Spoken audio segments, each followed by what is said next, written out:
Hai, Assalamualaikum warahmatullahi taala wabarakatuh. Apa khabar semua? Okey, baik. InsyaAllah hari ini kita akan perkenalkan diri. Ustaz perkenalkan diri. Bismillahirrahmanirrahim. Assalamualaikum warahmatullahi taala wabarakatuh. Okey, nama Ustaz diberi Ustaz Nurul Hafizul bin Husin, berumur 36 tahun. Okey. Mengajar untuk guru tingkat Islam untuk tingkatan 1 dan juga tingkatan 2. Ustaz berasal daripada negeri Perak, Darul Rizwan. Okey, mengajar di SMK Sila Bukan tahun 2014. Okey, jadi itu adalah pengenalan ataupun sesi suara kenal berkaitan dengan biodata Ustaz sendiri. Baik, insyaAllah untuk kelas hari ini Ustaz akan mengajar berkaitan dengan pengenalan untuk subjek pendidikan Islam tingkatan 1. Jadi untuk pengetahuan para pelajar semua, kelas pendidikan Islam untuk tingkatan 1 kita akan belajar beberapa perkara, ya. Yang pertama bidang Al-Quran. Jadi bidang Al-Quran ni kita akan belajar berkaitan dengan bacaan, berkaitan dengan hafazan dan juga ayat kefahaman, ya, serta berkaitan dengan tajwid juga. Okey, itu yang pertama. Yang kedua adalah bidang hadis. Ya, kita akan belajar tentang kefahaman ayat hadis tersebut. Yang ketiga ialah bidang akidah. Kita akan belajar tentang berkaitan dengan akidah kita setiap hari ataupun dalam kehidupan kita seharian. Yang keempat bidang fiqh, iaitu berkaitan dengan hukum hakam, tentang berkaitan dengan perkara-perkara hukum apa yang kita buat dalam kehidupan seharian kita. Okey, yang kelima iaitu bidang sirah. Kita akan pelajari berkaitan dengan sejarah-sejarah Islam. Untuk tingkatan 1 nanti Ustaz akan mengajar lebih dalam tajuk apa yang kita akan pelajari.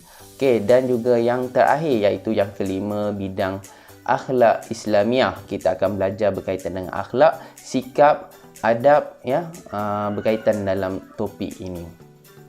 Jadi itu adalah 5 bidang yang perlu kamu pelajari dalam pendidikan Islam tingkatan 1. Baik, untuk bidang Al-Quran, kamu akan pelajari 9 topik dalam bidang Al-Quran, iaitu yang pertama mukmin yang bertakwa, yang kedua memohon kebahagiaan hakiki, yang ketiga maha suci Allah, yang keempat Allah penguasa mutlak, yang kelima indahnya tajwid, yang keenam segala puji bagi Allah, yang ketujuh iblis dan syaitan yang durjana, yang ke-8 sabar menghadapi dugaan kehidupan, dan yang ke-9 makanan halal lagi baik. Seterusnya untuk bidang hadis, kamu akan pelajari 3 topik, iaitu yang pertama hadis sumber hukum, yang kedua ikhlas dalam kehidupan, dan yang ketiga jihad dalam Islam. Seterusnya bidang akidah, kamu akan pelajari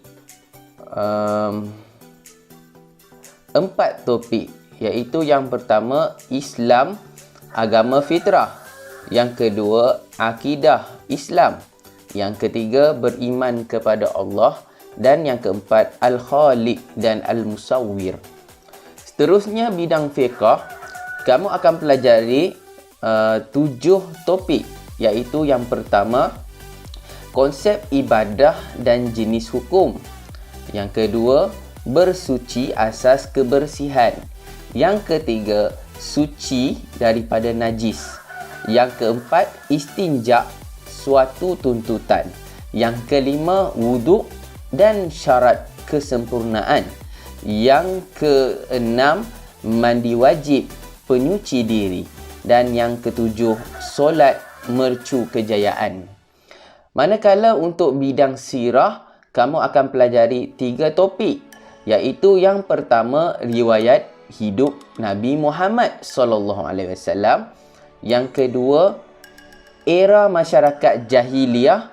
Dan yang ketiga, keunggulan perjuangan Khulafa' Ar-Rashidin, di mana kamu akan pelajari Khulafa' Ar-Rashidin, iaitu sahabat Nabi yang telah menjadi khalifah selepas kewafatan Nabi. Saidina Abu Bakar, Saidina Umar, Saidina Osman dan juga Saidina Ali.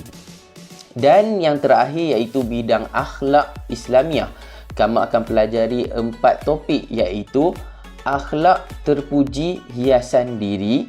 Yang kedua, amanah tonggak kesejahteraan. Ketiga, ilmu cahaya kehidupan.